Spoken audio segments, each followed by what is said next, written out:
and the remaining 30,000 are those that are called challenged voters, those who have been challenged by their local BCAs and perhaps have not responded in any way. So the good news is, and let me give you some numbers. As of this morning, so in 2016, we had about 5,700 requests at this point. In 2018, we had about 2,700. And so far in 2020, same time period, same date, we're now over 30,400. And that number probably went up quite a bit today, I would assume, by tomorrow morning. So right now we're 11 times the number of absentee requests that we had in 2018 and 5 times what we had during the last presidential election. We've seen those numbers jump up quite a bit in the last 3 or 4 days, business days, and that is mainly because we think of the postcards that we sent out. I do want to clarify, the postcard itself says that you can return that postcard to your town clerk requesting the absentee ballot for both August and November, but you don't need to return the postcard to do that. You can also go to what we call the My Voter page on our website.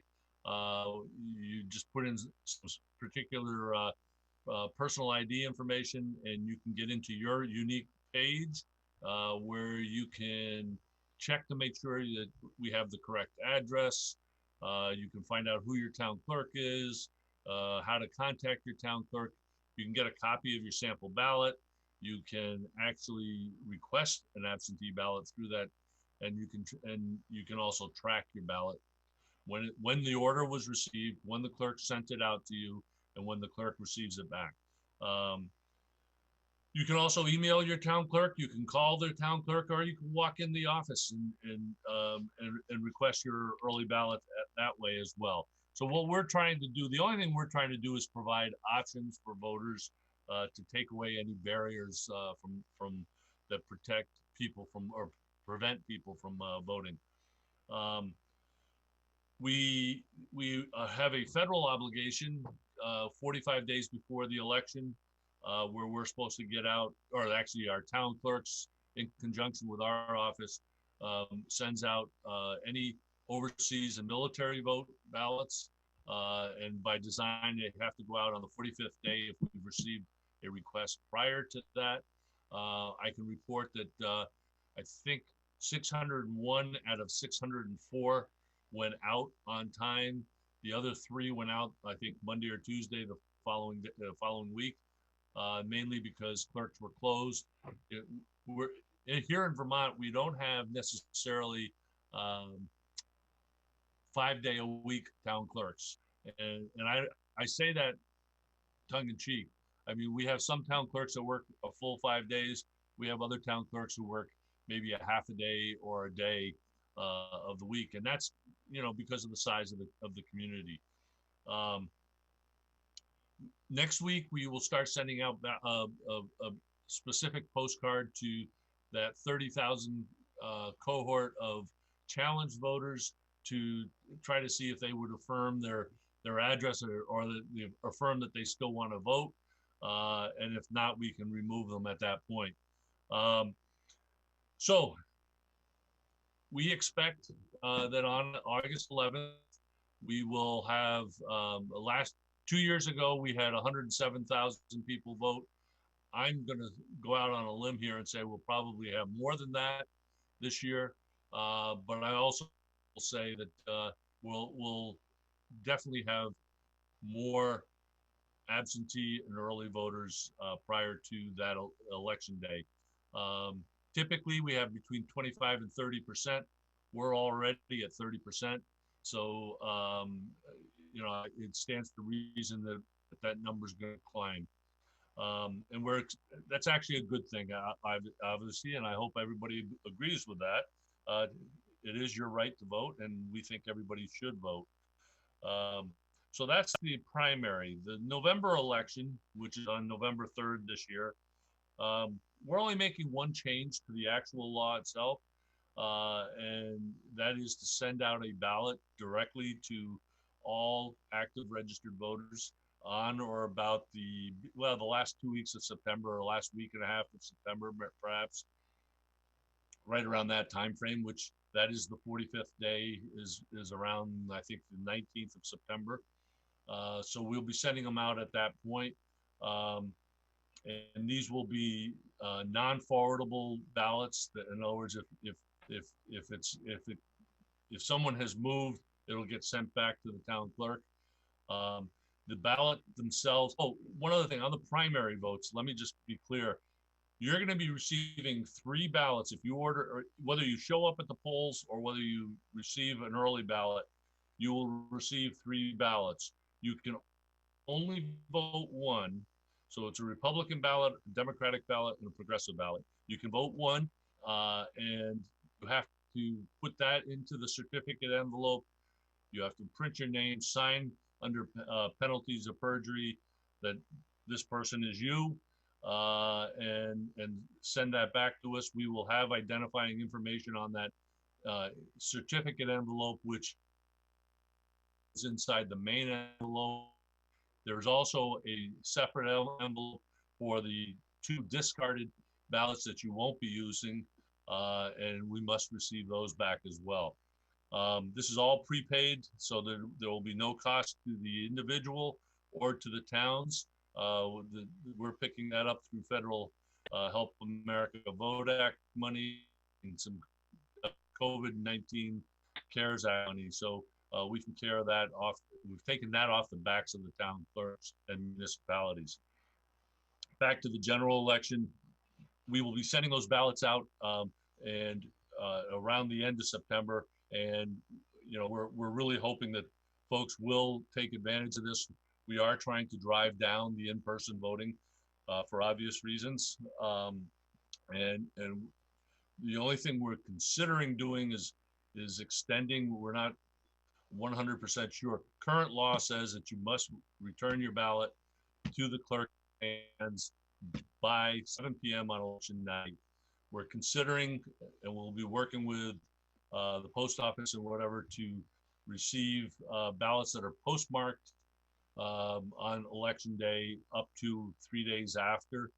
And in so doing, we would have to also move the canvass date, the actual certification date, which is 7 days, or the Tuesday following election day.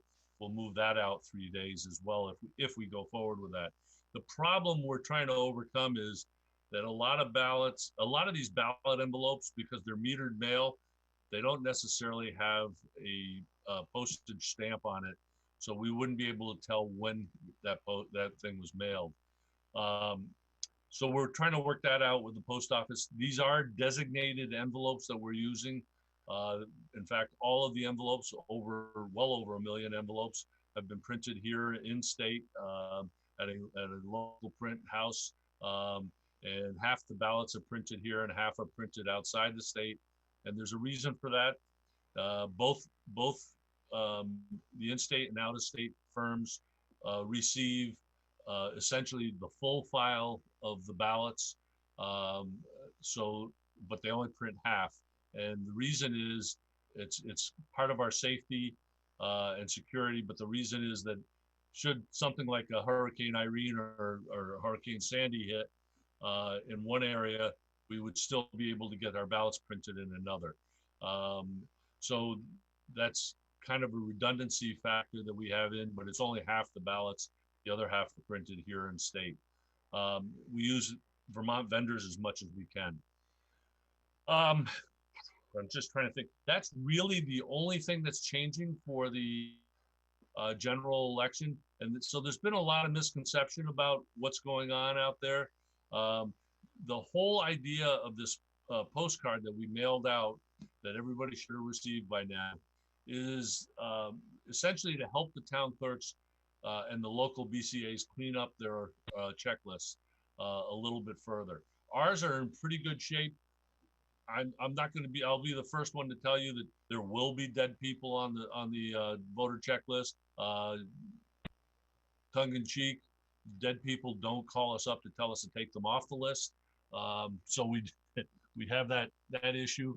And we have to sometimes wait, but we've run our checklist, the statewide checklist, which is actually maintained. Adds and deletes are done by the local BCA, not by the Secretary of State's office, but it feeds up into the statewide database, which is required by federal law. And we're constantly working. I think, Bruce, you may have heard me say at one point, from a cybersecurity standpoint, we take our voter checklist very seriously. We back it up every night. It's actually backed up and stored out of state, so it's not even here. So that we can, if something were to happen, we would only lose at worst case 24 hours worth of data. And because we have same day voter registration, nobody would be denied on election day. The other thing is that part of the process that we have now, which helps us with maintaining the accuracy of the database, is that we have automatic voter registration, which means that we get an upload every night from Department of Motor Vehicles for anybody that has done a license change or has requested. One of the questions they get asked is if they want to register to vote. Interestingly, the Department of Motor Vehicles asks the same questions that we ask for voter registration purposes. We ask if you're a U.S. citizen, we ask if you're Vermont resident, and we ask if you're 18 or over. So all of those factors, DMV is asking, and we get that upload unless someone opts out. But that helps us maintain the address changes, because what we've found is people don't forget to go to the DMV to get their address changed, but they do forget to go to the town clerk to get their address changed for voting purposes.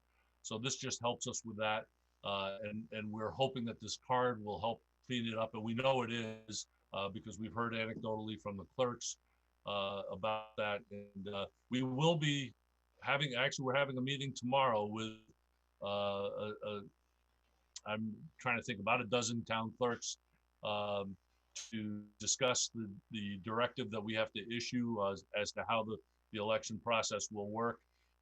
We've also taken up upon ourselves with our CARES Act money to purchase for each polling place a infection prevention kit. That infection prevention kit includes face masks, hand sanitizer, handy wipes, gloves, to help people, to help the town clerks in maintaining a healthy environment at their locations. In fact, I believe they've already received their kits for the August primary, and they'll receive a second one for the general election. We're also working with the state emergency operations center to get additional face masks and hand sanitizer, so that we can help outfit the town clerks and their polling locations as well. I'm just trying to think if there's anything else I can bring up. I think I'll stop there and just take any questions, Bruce. Okay, well, thank you, Jim. I do have one question I'd like to start out with. You said the certification date will be the week following the primary? That's in statute. So right now, currently, we have to certify the election 7 days after the election. So the following Tuesday is the current law. And if we do move out, that will accept postmarks of election day up to the Friday after, then we need to move that date out to the Friday after that. And that's just to give us time to prepare the documents. And the certification is done by myself as chair and the three major parties, a designee from each of the major parties who sign off on it. The general election is actually, we sign off that we certify the election, but it's not technically official until it goes to the legislature in January. One of the very first actions that they take is to certify the election itself for statewide. Okay, Well, thank you. So then the certification in the primary could be as late as August 21st, which would be No, the it will Friday. be that the August primary, we're not changing that one at all. So that Oh, one you're will not. be, we're sticking with the 7 p.m. on election night for receipt of ballots, and the counting can begin at that point. And then we will actually 7 days later, so the 18th, The 18th. the 18th will be when we certify that election. Okay, great. Thank you. That answers my question. Anybody else have a question? Helene? Is Bill trying to talk? He's muted. Oh, well. I got it unmuted, I think. Yes? Okay. Yes, you're set. Secretary of State, are you still the chairman of the national organization?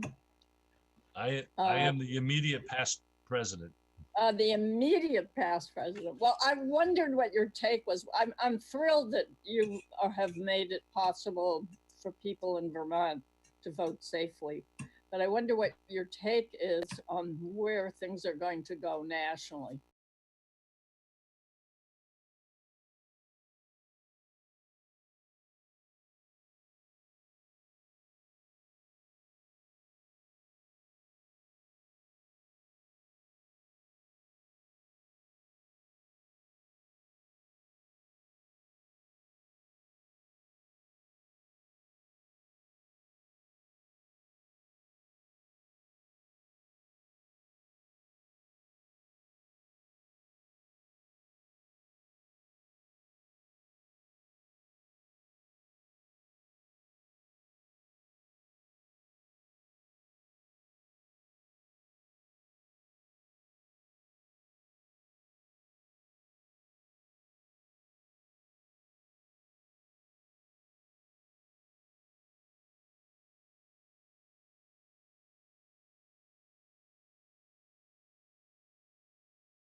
independents still required to get nominating petitions, or is that waived? Yes, I don't know the exact dates, but it's coming up this month. Independents, they do not have to get petitions, no, but they do have to file their consent forms and bank record just like a regular candidate. But those dates are coming up. I think it's, don't quote me on, I think it's July 23rd to August 5th or 6th or something like that for independent candidates. But there is a problem here.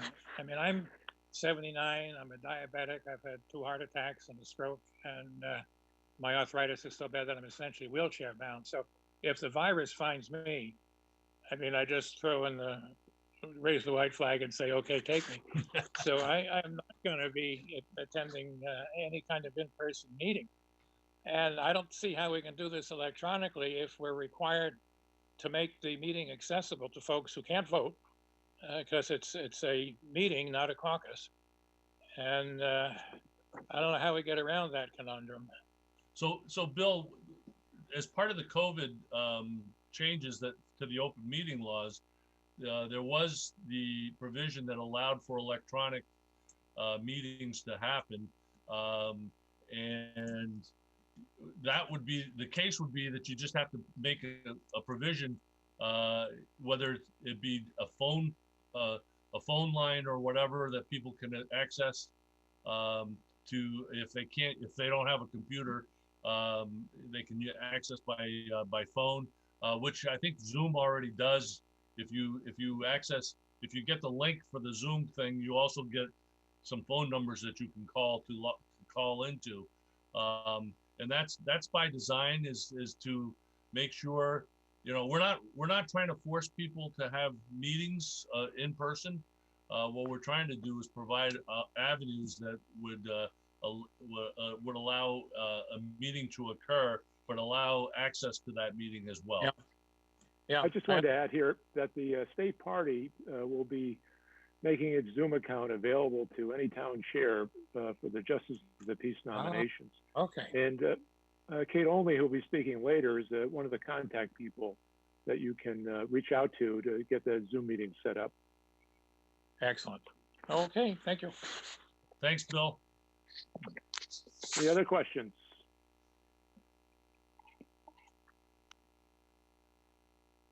Well, I have if no one else has a question, I'll ask another one. It's just, how concerned are you about,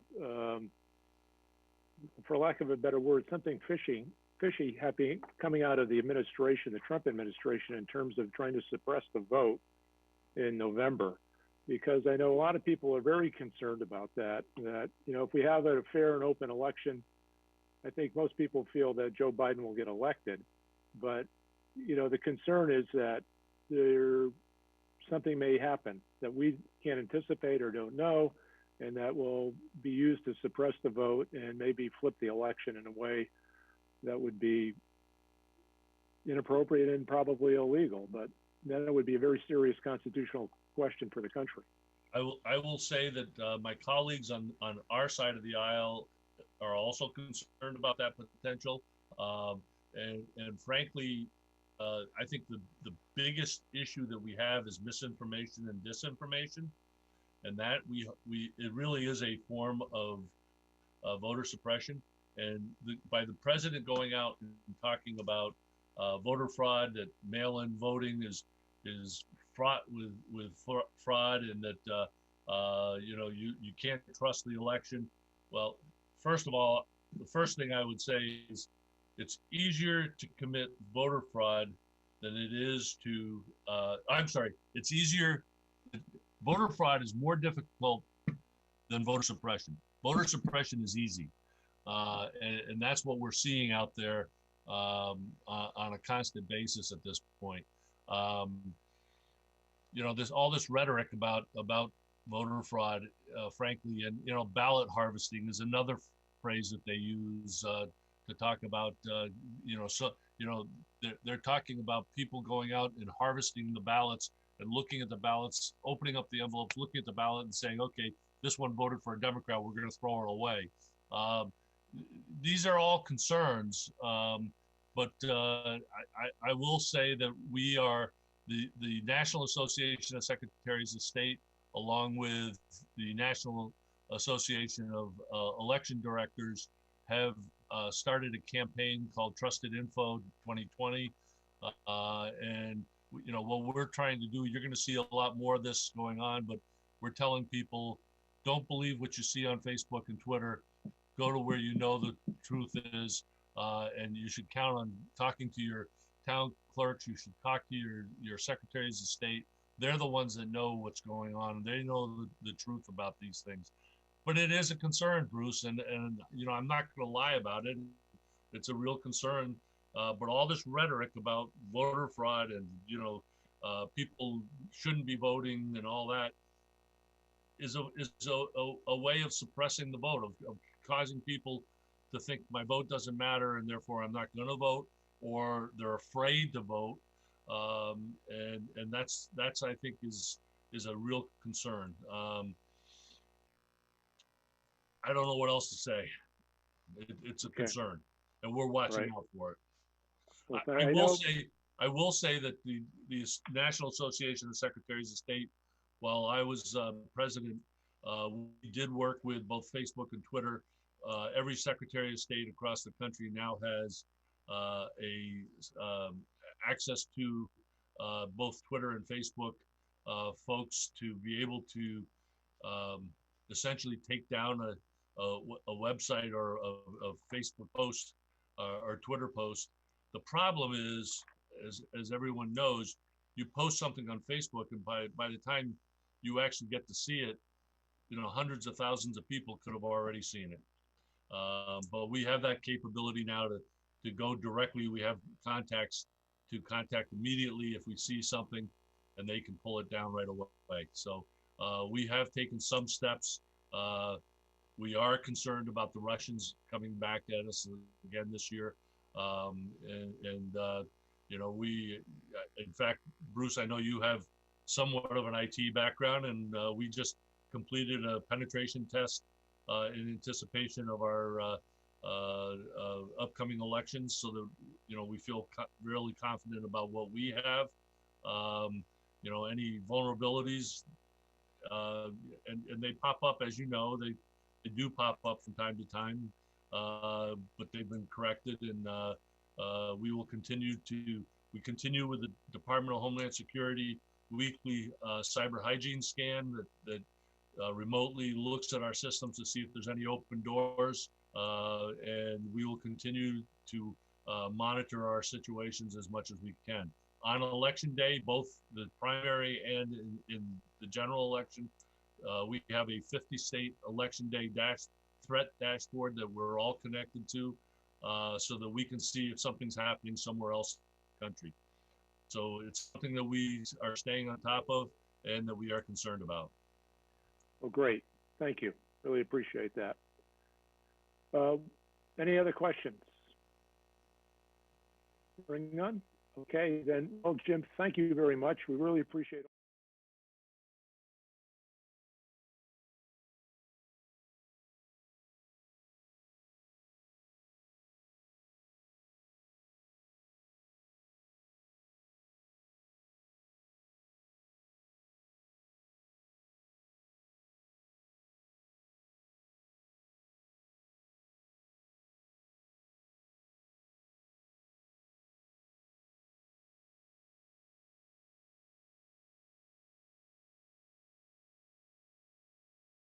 No matter how bogus, and to keep the challenges going until December 14th, the day before the Electoral College is supposed to vote.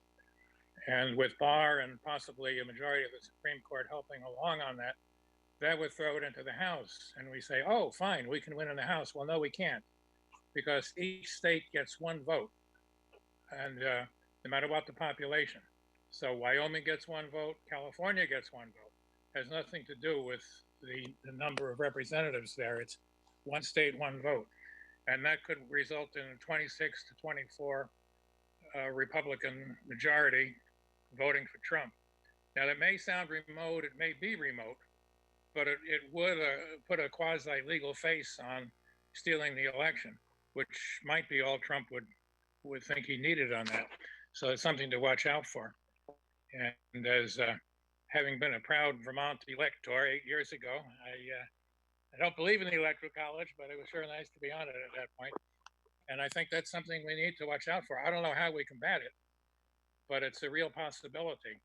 And that fear has been raised among many of us on the left here that they possibly could pull it off, which would be much worse than having won the last election by 3 million votes and lost the Electoral College. This is going several steps further. Thanks. Let's hope we don't get to that. All right. I've got a quick comment, Bruce. Okay, sure, Adam. Abram.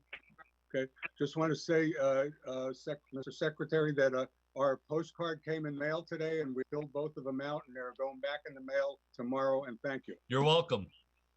You're welcome. And I just say to everybody, your vote is your voice. Exercise it. And thank you very much for having me. Okay, thanks so much, Jim.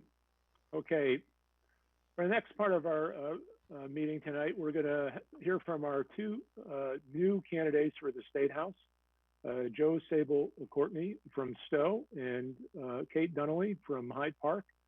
So Joe, why don't we start with you, if you're ready? Yeah, absolutely. Absolutely. Thank you, everybody. Thanks, Jim, so much. I'm sure he's gone to eat his dinner. I am Joe Sabel Courtney, and I am running for state representative for Stowe because I really believe that we need a new beginning. We moved to Stowe. Bruce, let me ask you, how long do you want this or not want it? Well, I'd say 4 to 5 minutes. Sorry? 4 to 5 minutes. Good, if that's long enough for you. Yeah. Oh, gosh, yes, I hope so. So I'm running for state representative for Stowe because I really think that we need a new beginning. What we have encountered is unprecedented, and we all know this. So we moved to Stowe in 1990, and my son was 3 years old, and he has gone through the Stowe school system, graduated in 2005, and he went to New York University, and he graduated from there with a degree in journalism, and he is an automotive journalist. So Bill, you and I have to talk. So he lives in New York City, in Brooklyn specifically.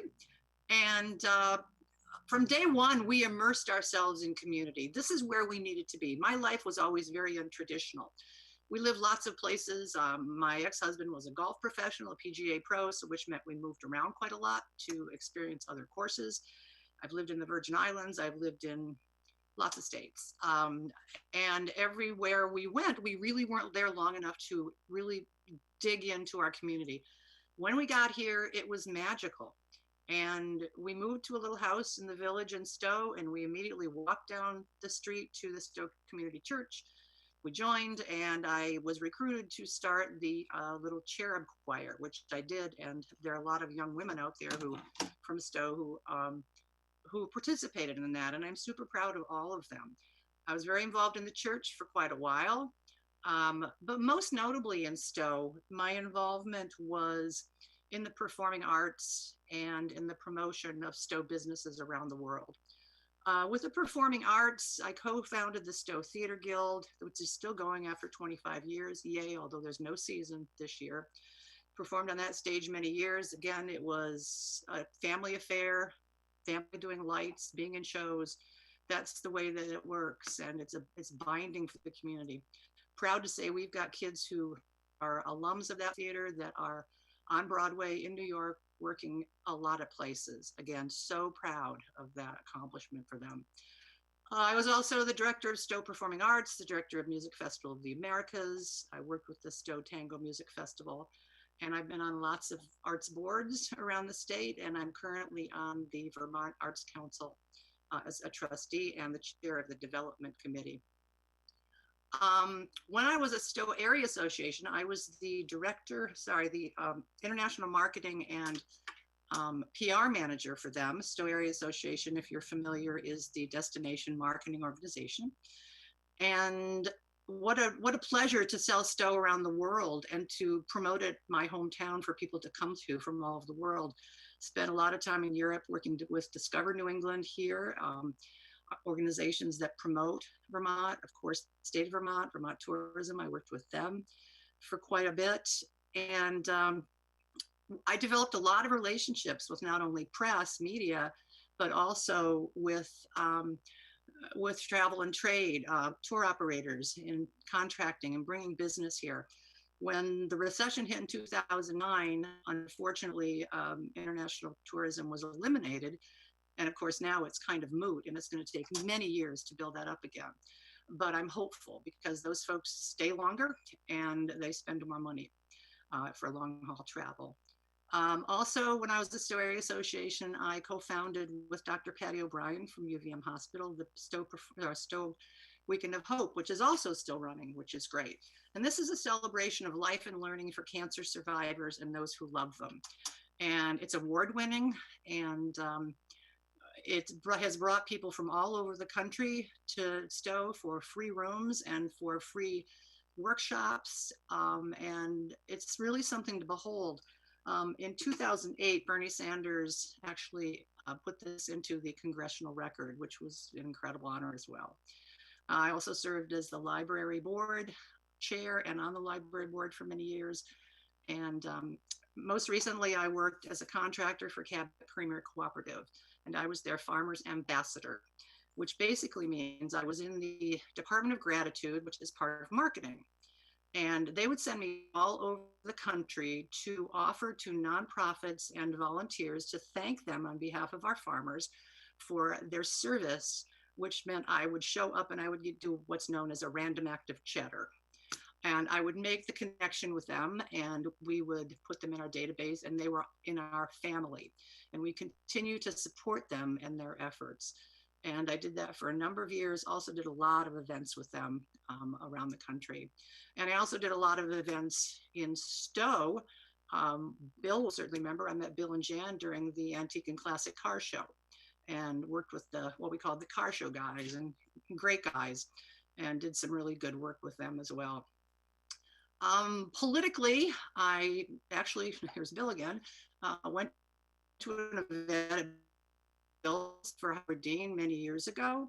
And Howard Dean is 2004, Marina Meerberg, who's on the call, and I were co-chairs for Lamoille County. And we canvassed and we phone banked and spent time in New Hampshire. Ditto for Barack Obama, campaigned for him as well, didn't phone bank, did a lot of canvassing. And of course, Bernie Sanders for governor and president through 2 presidential election cycles. And I was also a delegate for Bernie to the 2016 Democratic Convention in Philadelphia, which was a singular honor for me and something certainly that I will never forget. And it's probably one of the main reasons why I'm running, because Bernie told everybody it starts from the bottom up. And, you know, we don't want to hear it because it's a lot of work and you think, I can't do this. But there were so many young people and such a diversity of people who were saying, and I'd meet so many of these people and they would say, you know, I'm going to run. And their friend would say, I'm going to manage their campaign. And so fast forward, here I am. And I have to say that I am inspired by Bernie. There's no question about it. He's changed the landscape. I'm also a graduate of Emerge, which of course was founded by Madeline Kunin for to school or to instruct Democratic women for office. And I'm one of 5 RAD endorsees in Vermont, Rights and Democracy, which Jim is also an endorsee. So to get to the kind of the crux, I don't believe this is a time of normality. And I really think that the old normal just isn't going to work for all Vermonters, and we won't see business as usual in the near future. I'm committed to a future that works for everyone in Stowe and for all of Vermont, and seriously have to address paid family leave and robust childcare. Again, all these things just highlighted by the pandemic. More affordable housing and a livable wage to make Vermont affordable. It's barely affordable for me. I'm not going to give you my sob story, but you know, I'm on Social Security. Healthcare reform. Again, the pandemic has shown us if your healthcare is tied to your job, you're out of luck because you're not working. And those COBRA payments are way too high. And a clean and sustainable environment, of course, overarches so many things. And these are vital for our economic recovery and economic growth, as well as for Stowe tourism and tourism throughout Lamoille County. We are dependent on that. And I'm hopeful we can make this work because we have to. We're going to continue to experience challenging times, and I intend to work together toward a new way of looking at the future that's inclusive, equitable, and economically viable.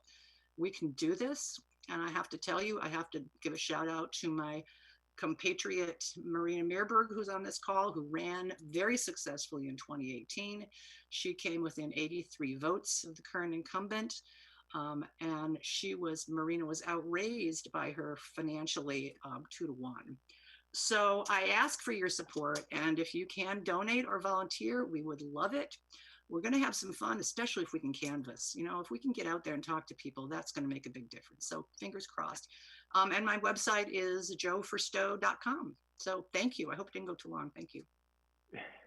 Okay, Joe, thank you very much. Let's hear from Kate Donnally now, who's Lamoille second. She'll be running with Dan Noyes. And Kate, are you ready? Hi. Yeah, thanks for having me. Can you hear me all right? Yes. Great. Yeah, my name is Kate Donnally, and I'm running for the Vermont House of Representatives for the Lamoille 2 district. So that's Belvidere, Johnson, Hyde Park, and Wolcott. I'm a social worker, a therapist.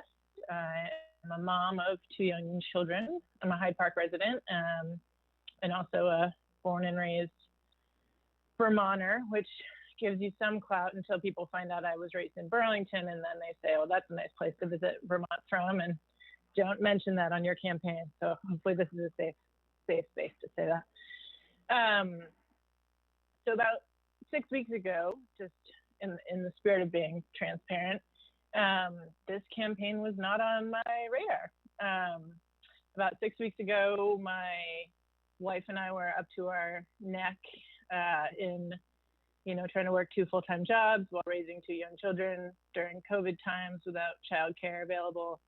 And I was also doing a lot of active leadership with the Racial Equity Alliance of Lamoille, which is a coalition that I've been involved with for quite a while now. And so there we were, just sort of trying to stay afloat, and we got a phone call. And I should I should say, really just sharing all the secrets today, that my wife is also a social worker. She is brilliant and has done many amazing things for our community. And so actually when they called, I think the actual conversation was something like, hi Kate, I'm wondering if you and Mariana would consider running for the Vermont House of Representatives. It was like a package deal. And so, unfortunately for you all, she asked me to be the public face of the ticket. She's like by far the most likable person in our household. So here I am. We looked at each other in that moment, and I think we actually laughed out loud and said, that's hilarious. There's no way we could pull that off right now with everything we have going on.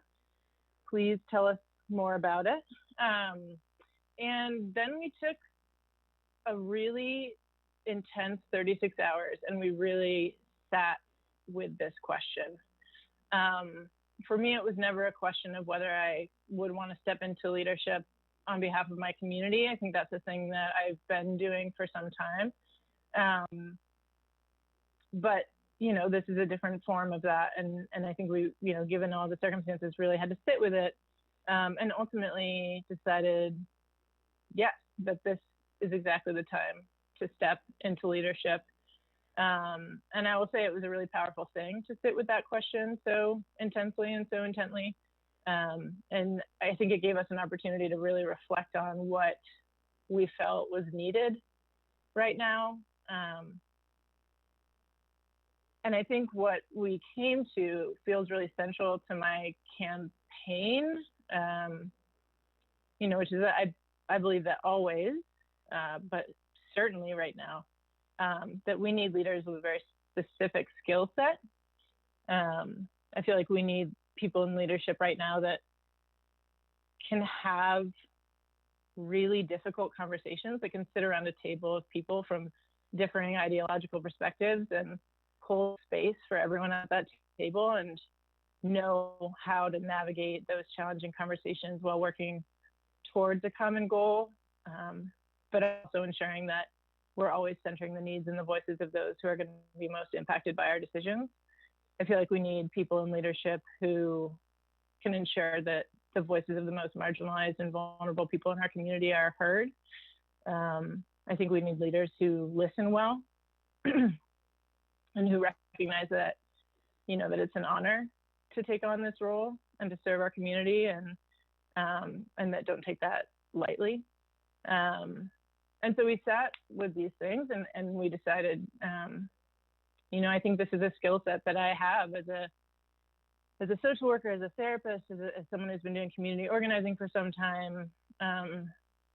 This is really how I've spent my professional life, is building community, supporting people and working towards common goals, and really holding space for very challenging conversations and ensuring that we can move forward with really difficult work. And I think we have a lot of really difficult work ahead of us in the next couple of years here. And I think, again, it's always important, but certainly now more than ever, we need the right people at the table.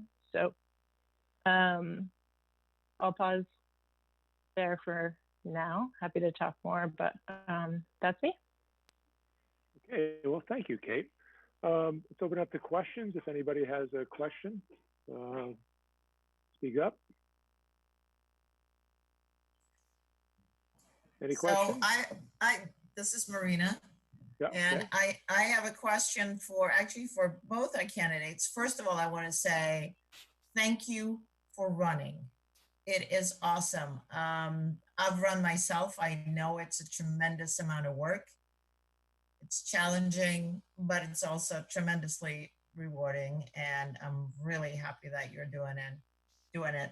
But if you were to pick, and I know this is not a fair question, but if you were to pick like one or two issues that are the most important to you in your campaign, what would that be? Joe, you want to start off with that? Sure.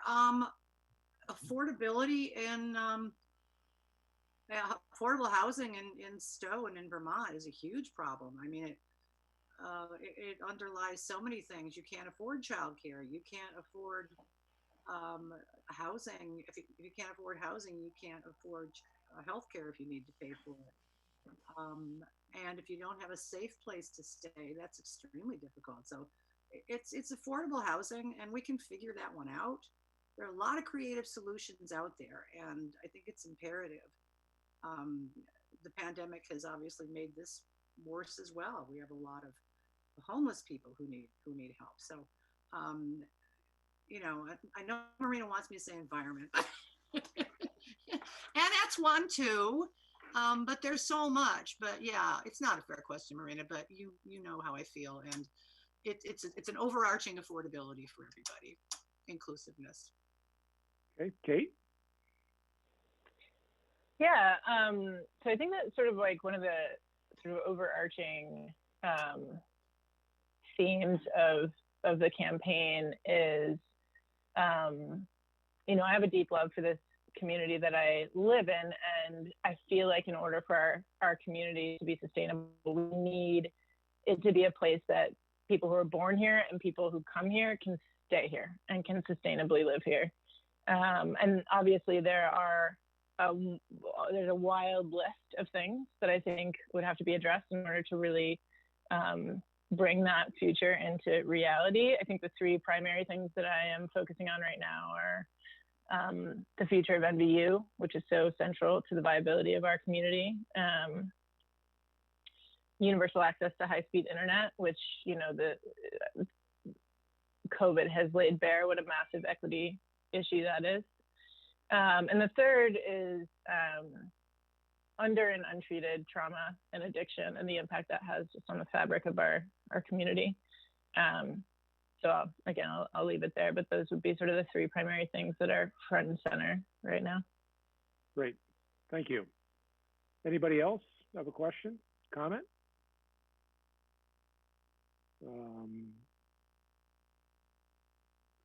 Dan, do you Hey, want to Bill. say something? Sure. Yes, go ahead, Dan. Hey, just wanted to say it's been a pleasure working with Kate the last few weeks since she decided to run. Just kind of having some great conversations and thinking about how we're going to work together and make sure that on, I believe, January 5th, Kate gets to pick a seat in 2021 in the General Assembly. So hoping that both her and I can talk, sorry. It's been a long day. Sabel Courtney, hope you all, I think there are some great candidates and looking forward to working with them this fall and definitely into November. So good work.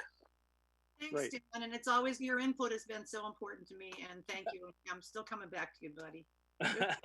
Thanks. Okay, I would just add one comment. If we think about how important these elections are, paid family leave, the override on that veto lost by one vote. If we were able to flip one seat, that would have made a big difference for a lot of Vermont working families. So we have to keep that in mind. Every race counts. Anything else? Okay, well, I think that's a great segue into our next speaker as we think about the importance of these races, but we also have to figure out how is it that we actually provide the necessary resources and to get good people elected.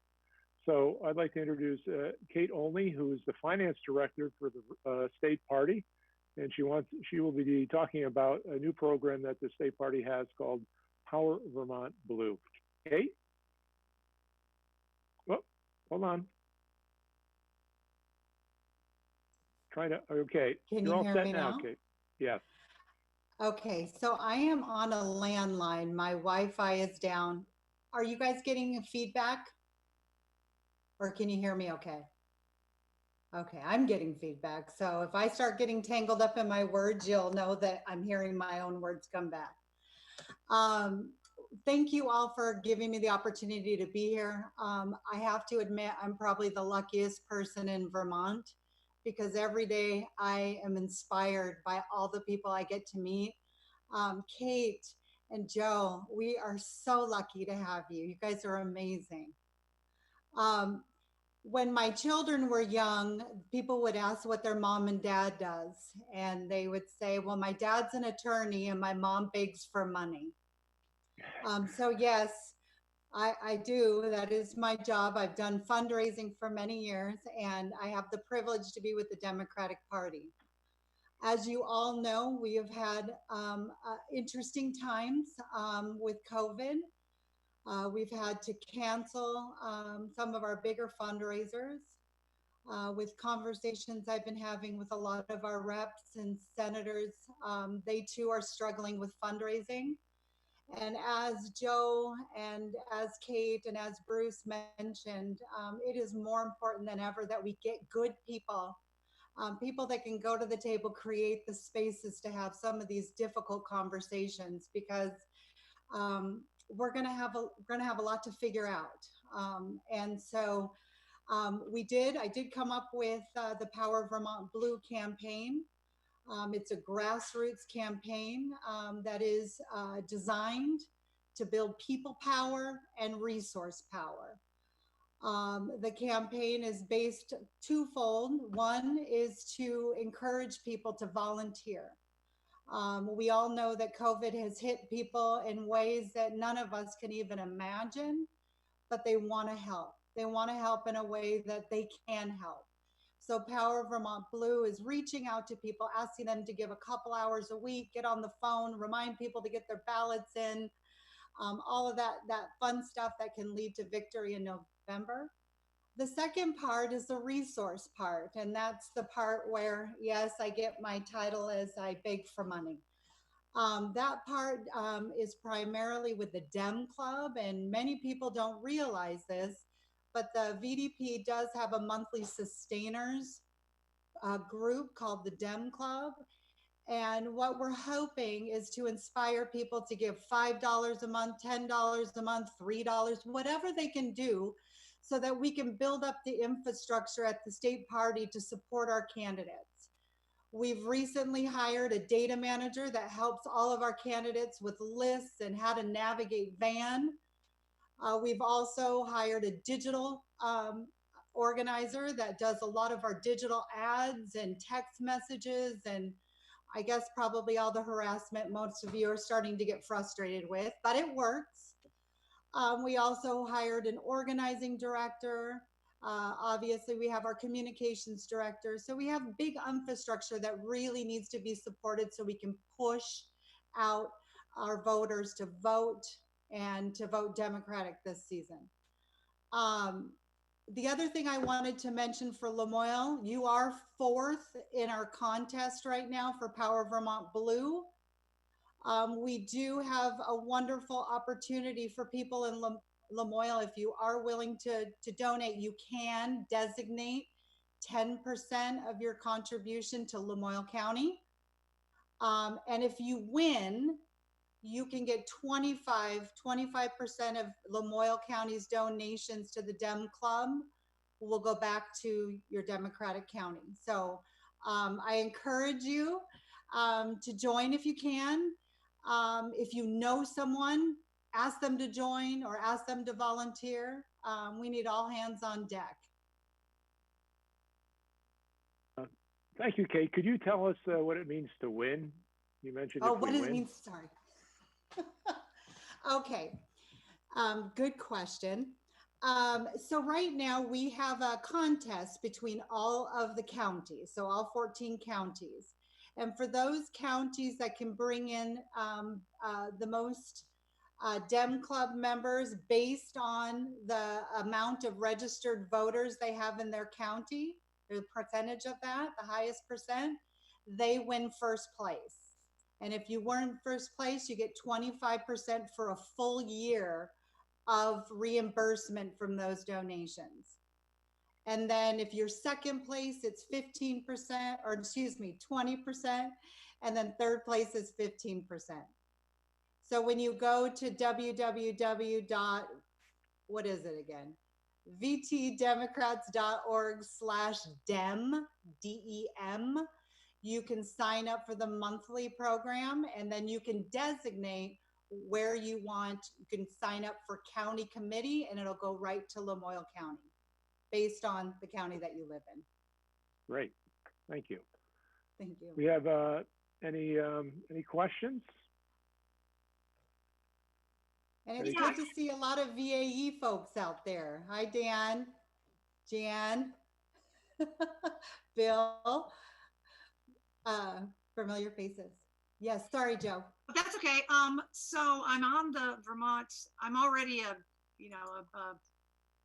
Dem Club member. Does that mean that I don't see where it is where I can actually designate anything, or?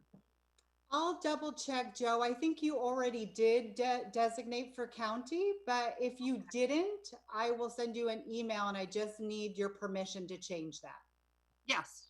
Yes. And I'm happy to do that. Yeah, I think, well, yeah, what does that entail then? I mean, there may be a reason. It just entails me going into the system and marking off that you want 10% of your designation. It's easy peasy. Or it's Lamoille, but Stowe Dems are not included in that. Say it again. Right? Stowe Democrats are not. Marina, are we on that as well? Yes, you may designate it and it'll go to Lamoille County. Okay, but not Stowe Democrats. That's not an option. Correct. Okay, yeah. We're part of Lamoille County, obviously, so indirectly it will benefit us. That's fine. Okay, that's fine. Yes, you have my permission. Thing. Okay, Dan, did you have something? Yeah, Dan, I just want to give a shout out. One of the things that as a candidate we rely on is the support we get from people like Spencer, who works for the party. And you can call, as a candidate, I call him up all the time. I'm like, hey, I need some help with this, or I need some help with that. And before him, it was Jim Dandino. And before that, it was Catherine Levesser. And they're just top-notch people that are really helping give me as a candidate the support I need in order to like not go totally crazy during this campaign time, because I can like call up and say, you know, I called him today on something. I called Spencer Dole, and he's just a great guy. And I think that's where we're, you know, they're looking to support his position and the people that support Spencer. So it's definitely a worthy cause. So thank you. Thanks, Dan. Great. Anybody else? Question, comment? All right, hearing none. Kate, thank you very much for that presentation. I'm going to be sending out an email with some further information about the campaign.